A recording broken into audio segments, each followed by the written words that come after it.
Mashinamiz Cobalt mexanika korobka. Oldimizga qaltirash bilan kelgan edi. Buni bitta babinasi zamen bo'ldi, 4 ta svechi zamen bo'ldi, zaslonkalari yuvildi, оборот ham o'ynab qolgan edi. Programmalarni o'qib oldik. Programmalarda kamchiliklari bor edi. Programmalarni to'g'riladik, torch dinamikalarini to'g'riladik. Mashinaga suv gradus chiqazib berdik. Bu mexanika 2013-yil birinchi chiqqan Cobaltlardan, tablosi kichkina bo'ladi.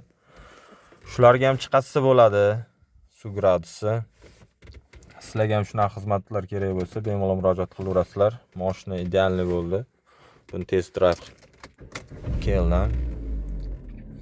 Ertalab zapusklari ham bittada bo'ladi. Hozir sovuq tushdi. Shunga hamma kamchiliklarni to'g'rilab, hozir egasiga topshirib yuboramiz. Salomat bo'linglar.